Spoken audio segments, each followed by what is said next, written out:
एक छोटे से गांव में रशीद नाम का आदमी रहता था।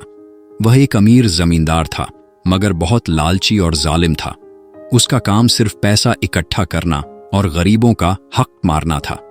एक दिन गांव की मस्जिद में मौलवी साहब ने कुरान की ये आयत पढ़ी, जो लोग यतीमों का माल नाहक खाते हैं वो अपने पेटों में सिर्फ आग भर रहे हैं और अनकरीब वो भड़कती आग में डाले जाएंगे।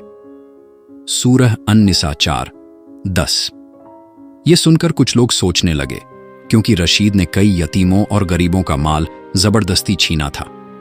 एक बार एक यतीम बच्चा अली अपनी मां के साथ रशीद के पास गया और कहा, चाचा, हमारे वालिद का कर्ज चुका दिया गया था, मगर आपने हमारी जमीन वापस नहीं की। रशीद ने हंसी उड़ाते हुए कहा, तुम्हारी जमीन? वो अब मेरी है, तुम लोग यहां से चले जाओ। बेचारी मां और बच्चा रोकर वापस चले गए। ऐसे ही रशीद ने कई गरीबों की जमीन और माल जबरदस्ती ले लिया।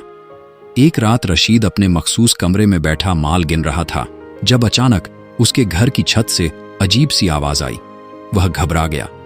फिर उसे महसूस हुआ जैसे कोई उसके पास खड़ा है, मगर जब उसने इधर उधर देखा तो कोई भी नहीं था। उसी रात रशीद को एक अजीब सपना आया। उसने देखा कि वह एक अंधेरी जगह पर है, जहां हर तरफ आग है और लोग चीख रहे हैं। फिर एक आवाज आई, ये उन लोगों की जगह है जो यतीमों का हक मारते हैं। रशीद चीख कर उठ गया। अगली सुबह गांव वालों ने देखा कि रशीद एक पेड़ के नीचे मरा पड़ा है। उसका चेहरा काला पड़ चुका था। कोई नहीं समझ सका कि उसके साथ क्या हुआ, मगर सबने कहा कि ये उसके जुल्म का अंजाम था। मौलवी साहब ने कहा, देखो, अल्लाह किसी का हक नहीं मारते। जो लोग गरीबों और यतीमों का माल खाते हैं उनका अंजाम हमेशा बुरा होता है।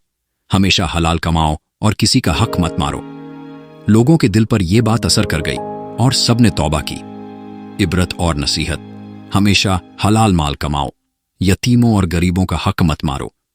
अल्लाह की पकड़ से कोई नहीं बच सकता। हर जालिम का अंजाम बुरा होता है।